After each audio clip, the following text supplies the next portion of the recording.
मध्य पूर्व की राजनीति में एक पुराना दुश्मन दूसरे दुश्मन के देश पर बम बरसाए, ये कोई नई बात नहीं है।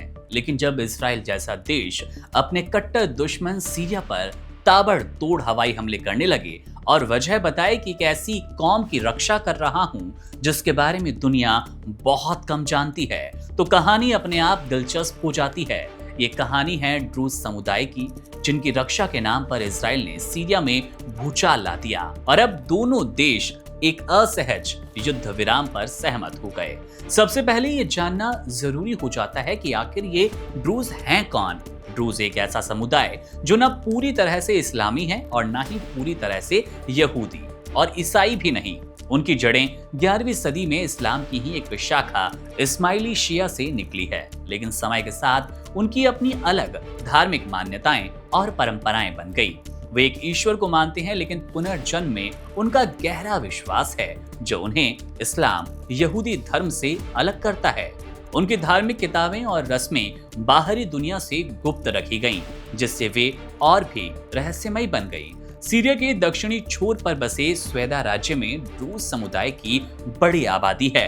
वे अरबी बोलते हैं, लेकिन अपनी अलग पहचान को लेकर बेहद सजग रहते हैं। यही अलग पहचान कई बार उन्हें कट्टरपंथी सुन्नी संगठनों के निशाने पर ले आती है। मामले की शुरुआत तब हुई जब स्वेदा में स्थानीय ड्रूज लड़ाकों की एक सुन्नी संगठन से हिंसक झड़प हो गई। माहौल शांत करने के लिए सीरिया के राष्ट्रपति अहमद अल-शरा ने अपनी सेना भेजी, लेकिन कहानी में सबसे बड़ा मोड़ तब आया जब शांति बहाल करने गई सीरियाई सेना खुद ड्रूज लड़ाकों से भिड़ गई। अब आरोप लगे कि सेना ड्रूज लोगों को निशाना बना रही है। अब एंट्री लेती है यहीं पर इजराइल की सेना, इजराइल की एंट्री होती है। इजराइल के अंदर भी ड्रूज समुदाय की एक बड़ी और सम्मानित आबादी रहती है। इजरायली ड्रूज वहां की सेना में बड़े पदों पर हैं और उन्हें देश का अभिन्न अंग माना जाता है। जब सीरिया में ड्रूज लोगों पर संकट की खबरें आई तो इजराइल पर अपने भाइयों को बचाने का दबाव बना।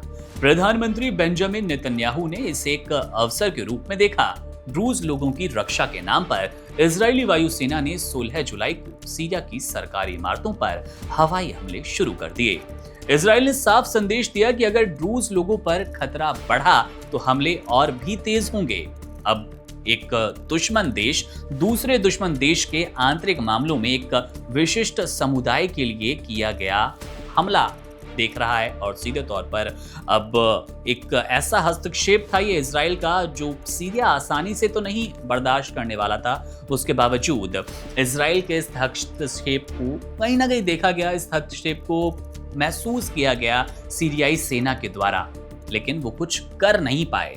इजराइल के आक्रामक रुख ने काम किया। सीरियाई राष्ट्रपति अहमद अल-शरा ने स्वेदा से अपनी सेना वापस बुलानी शुरू कर दी। अब जल्द ही अमेरिका के विशेष दूत टॉम बैरक ने घोषणा की कि अमेरिकी विदेश मंत्री मार्को रूबियो की मध्यस्थता से इजराइल और सीरिया युद्ध विराम पर सहमत हो गए। इस संघर्ष में करीब 300 लोग मारे जा चुके थे। तुर्की और जॉर्डन जैसे पड़ोसी देशों ने भी समझौते का बड़ी ही गर्मजोशी के साथ स्वागत किया। फिलहाल शांति नाजुक है, लेकिन इस घटना ने यह साबित कर दिया कि ड्रूज सिर्फ एक छोटा समुदाय नहीं, बल्कि मध्य पूर्व की जटिल राजनीति में एक ऐसी अहम कड़ी है जिनके लिए एक देश अपने सबसे बड़े दुश्मन से भी ऊपर उठकर टकराने का जोखिम रखता है। उम्मीद करते हैं ड्रूज समुदाय की कहानी आपको समझ आई होगी और इजराइल का ये मास्टर स्ट्रोक आपको कैसा लगा कमेंट सेक्शन में जरूर बताइएगा। बहरहाल मामले पर हमारी नजर है, जैसे ही इस कॉन्फ्लिक्ट को लेकर, इस वॉर को लेकर, दोनों देशों के आपसी बिगड़ते संबंध को लेकर हमें अपडेट मिलेगी, आपसे साझा करेंगे। तमाम बड़ी खबरों और अपडेट्स के लिए बने रहिए वन इंडिया के साथ। शुक्रिया। Subscribe to One India and never miss an update. Download the One India app